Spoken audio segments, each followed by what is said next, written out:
Dear students, এখন আলোচনা করব ক্লাস 3 লেসন 1 মাই ফ্রেন্ডসের ইউনিট 1-এর অ্যাক্টিভিটিগুলো। অ্যাক্টিভিটি 1-এ বলা রয়েছে match column A with column B to form meaningful sentences. A স্তম্ভের সঙ্গে বি স্তম্ভ মিল করে অর্থপূর্ণ বাক্য তৈরি করো। 1 ইজ ডান ফর ইউ, একটা তোমাদের জন্য করে দেওয়া হয়েছে। তাহলে এখানে দুটো স্তম্ভ রয়েছে এ এবং বি। এ স্তম্ভের প্রথমে রয়েছে ভলু ইজ, সেটা মিল করা রয়েছে এ ব্রেভ ডগের সঙ্গে, অর্থাৎ Bhulu is a brave dog, Bhulu হয় একটি সাহসী কুকুর। তারপর রয়েছে কাজল লাভস, এটা মিল হবে কার সঙ্গে? Kajal loves all her friends dearly, Kajal ভালোবাসে তার সকল বন্ধুদের খুবই বা ভীষণ। ডিয়ারলি শব্দটির অর্থ হচ্ছে খুবই বা ভীষণ। এখানে কাজল তার সব বন্ধুদের ভীষণ বা খুবই ভালোবাসে। তারপর রয়েছে রামু দ্য শিপ, রামু নামের ভেড়া ইজ ভেরি উলি, এটা মিল করব ইজ ভেরি উলি। রামু নামের ভেড়া বা রামু ভেড়া হয় খুব পশমি। তারপর রয়েছে কাজল ক্যারিজ মিল্ক, কাজল দুধ বহন করে আনে for mini the cat, mini নামের বেড়ালের জন্য। এটা করব for mini the cat, Kajal mini নামের বেড়ালের জন্য দুধ বহন করে আনে।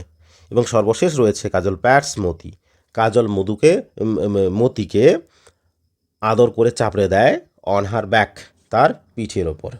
তাহলে হচ্ছে Kajal pats Moti on her back. এ হলো অ্যাক্টিভিটি 1। এরপর রয়েছে অ্যাক্টিভিটি 2। কী বলা রয়েছে? Let's put T for true and F for false statements in the boxes. চলো বাক্সগুলোর মধ্যে সত্য বিবৃতির জন্য টি বসাই এবং মিথ্যা বিবৃতির জন্য এফ বসাই। একে রয়েছে কাজল হ্যাজ নো ফ্রেন্ডস, কাজলের কোনো বন্ধু নেই, এটা মিথ্যা, তার জন্য এখানে এফ বসাবো। তারপর রয়েছে mini is very smart, mini হয় খুব চৌকস, এটা সত্য, তার জন্য টি বসাবো। তারপর রয়েছে the cow moves as he sees Kajal, গরুটি হাম্বা হাম্বু করে ডাকে যখন সে কাজলকে দেখে, এটা সত্য, তার জন্য টি করব। তারপর লিখব the sheep likes to drink milk, ভেড়াটি দুধ পান করতে পছন্দ করে, এটা মিথ্যা, তার জন্য এখানে এফ বসাবো। তারপর রয়েছে the dog barks and wags its tail, কুকুরটি ঘেউ ঘেউ করে ডাকে এবং তার ল্যাজ নাড়ে, এটা সত্য, তার জন্য এখানে টি বসাবো। তারপর রয়েছে দ্য শিপ ব্লিডস অ্যান্ড জাম্পস, ভেড়াটি ব্যাবে করে ডাকে এবং লাফায়, এটা সত্য, তার জন্য এটাও আমরা টি লিখব। এগুলো অ্যাক্টিভিটি 2। এরপর রয়েছে অ্যাক্টিভিটি 3।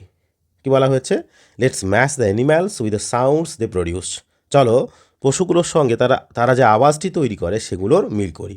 এখানে দুটো স্তম্ভ করা রয়েছে, বাম দিকের স্তম্ভে রয়েছে অ্যানিম্যালস, সেখানে পশুগুলোর ছবি দেওয়া রয়েছে, আর ডান দিকের স্তম্ভে দেওয়া রয়েছে সাউন্ডস, তারা যে আওয়াজগুলো তৈরি করে। এখানে অ্যানিম্যালসের প্রথমে দেখো ছবি দেওয়া রয়েছে একটা কুকুরের, এবং কুকুর যে আওয়াজটি প্রডিউস করে তৈরি করে সেটাকে বলা হয় ইংরেজিতে বার্ক, বাংলায় আমরা ঘেউ ঘেউ বলি, তাহলে এখানে কুকুরের ছবির সঙ্গে মেলাবো বার্ক।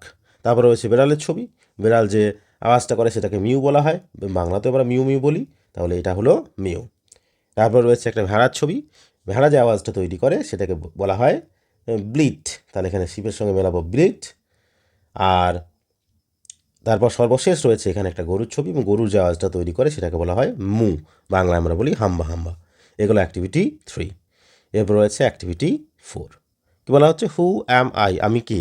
আসলে এখানে নিচের যে বাক্যগুলো দেওয়া রয়েছে সেই বাক্যগুলো হচ্ছে সূত্র বা সংকেত, সেগুলো থেকে এখানে বিভিন্ন প্রাণী দেওয়া রয়েছে, তার পরিচয়গুলো খুঁজে বের করতে হবে। কী বলা হচ্ছে? একটি I live in your home, আমি তোমাদের বাড়িতে বাস করি, এটা একটা সংকেত বা সূত্র। আই গার্ড ইয়োর হাউস, আমি তোমাদের বাড়ি পাহারা দিই, এটি আরেকটা সূত্র। সেখান থেকে আমরা বুঝতে পারছি এখানে কে কথা বলছে, না এখানে কুকুর কথা বলছে। তাহলে বলছে হু অ্যাম আই, সে বলছে আমি কে, তাহলে উত্তরটা হচ্ছে I am a dog, I am a dog. তারপর রয়েছে আই গিভ ইউ মিল্ক, আমি তোমাদের দুধ দিই। আই সে মু মু, আমি বলি হাম্বা হাম্বা, গরুর ডাককে বলা হয় হাম্বা হাম্বা, বা ইংরেজিতে বলা হয় মু। তাহলে এখানে নিশ্চয়ই গরুর কথা বলা হচ্ছে, তাহলে এখানে লিখবো আমরা একই রকম করে, এখানে সেন্টেন্সটা পুরো আকারে লিখবো আই অ্যাম এ কাউ, আমি হলাম একটা গরু। তারপর রয়েছে আই গিভ ইউ এগস, আমি তোমাদের ডিম দিই। আই ক্যান সুইম, আমি সাঁতার কাটতে পারি। হু অ্যাম আই, তাহলে আমি কে? তো ডিম হাঁস দেয়, মুরগি দেয়, কিন্তু সাঁতার কাটতে পারে সাধারণত হাঁস, তার জন্য এখানে আমরা লিখব আই অ্যাম এ ডাক, এর না লিখে এখানে লিখব ডাক, আই অ্যাম এ ডাক, আমি একটা পাতি হাঁস। এবং তারপর রয়েছে 4 আই পুল দ্য কার্টস, আমি গাড়ি টানি। আই প্লাউ দ্য ফিল্ডস, আমি মাঠে লাঙল করি। তাহলে কোন প্রাণী বা পশু গাড়ি টানে এবং মাঠে লাঙল করে? বলদ, তাহলে এখানে লিখব I am A bullock. Bullock হচ্ছে বলদ। এ হলো অ্যাক্টিভিটি 4। এরপর হচ্ছে অ্যাক্টিভিটি 5। অ্যাক্টিভিটি 5 আবার বলা হচ্ছে let's put T for true and F for false statements in the boxes. চলো বাক্সগুলোতে সত্য বিবৃতির জন্য টি বসাই এবং মিথ্যা বিবৃতির জন্য এফ বসাই। এক এক বলা রয়েছে পেটস লিভ ইন ফরেস্টস, পোষা প্রাণীরা জঙ্গলে বাস করে। এটা মিথ্যা, তার জন্য এটা এখানে এফ করব।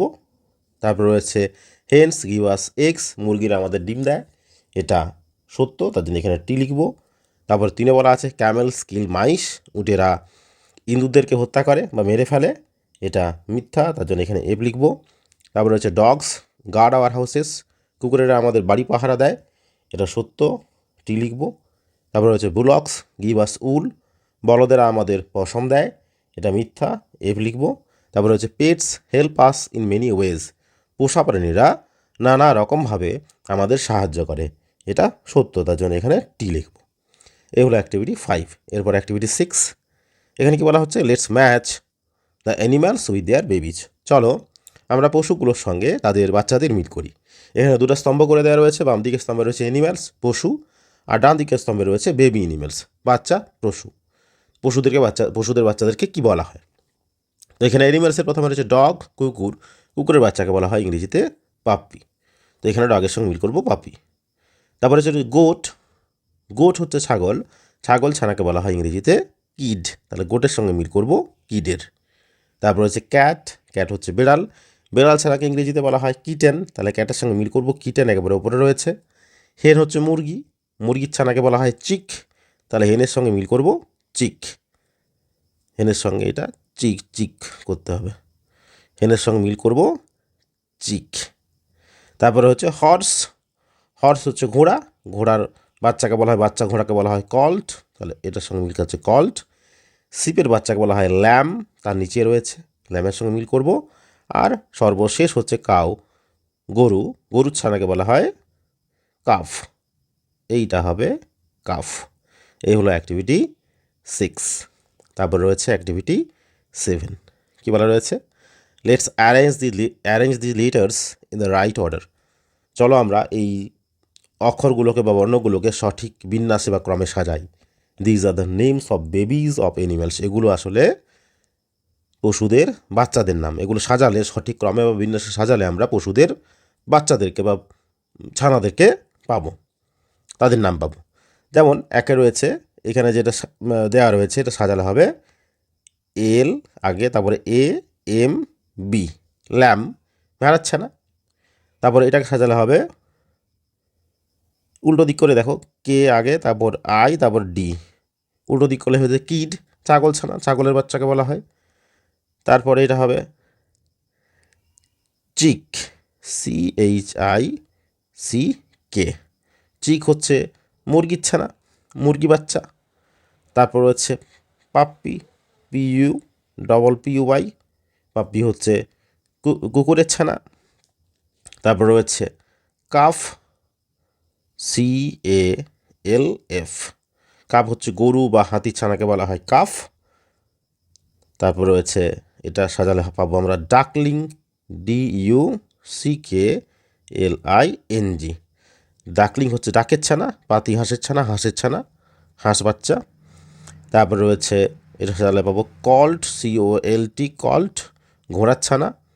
আর তারপর সর্বশেষ 8-এ রয়েছে এটা সাজালে পাবো আমরা কিটেন, KITTEN, কিটেন হচ্ছে বেড়ালের ছানা। এই গেল অ্যাক্টিভিটি 7। তারপর রয়েছে অ্যাক্টিভিটি 8। এখানে কি বলছে complete the sentences with the appropriate sounds of animals. এখানে বাক্য আকারে দেওয়া আছে, বাক্যগুলোকে সম্পূর্ণ করো প্রাণীদের উপযুক্ত যে আওয়াজগুলো করে সেই আওয়াজগুলো দিয়ে। One is done for you, একটা তোমাদের জন্য করে দেওয়া হয়েছে।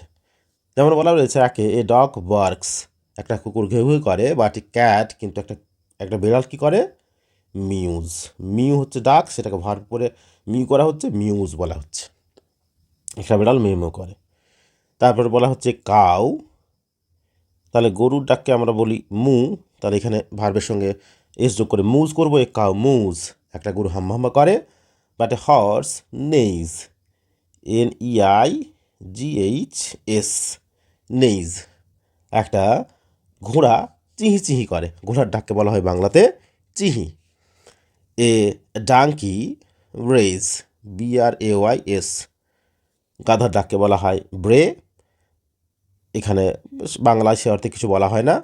বাট এ শিপ, কিন্তু একটা ভেড়া ব্লিটস, ব্লিটটাই করবো ব্লিটস, এগুলো প্রত্যেকটাই ফুল স্টপ রয়েছে। কিন্তু একটা ভেড়া ব্যয় ব্যয় করে, ভেড়ার ডাককে আমরা বাংলাতে বলতে পারি ব্যয় ব্যয় করে। এ হলো অ্যাক্টিভিটি 8। তো এখন এই পর্যন্তই। ভিডিওটা যদি তোমাদের ভালো লেগে থাকে তাহলে ভিডিওটিতে লাইক দেবে ও চ্যানেলটি সাবস্ক্রাইব করবে। আর কিছু জিজ্ঞাসা থাকলে অবশ্যই কমেন্ট করে জানাবে। ধন্যবাদ।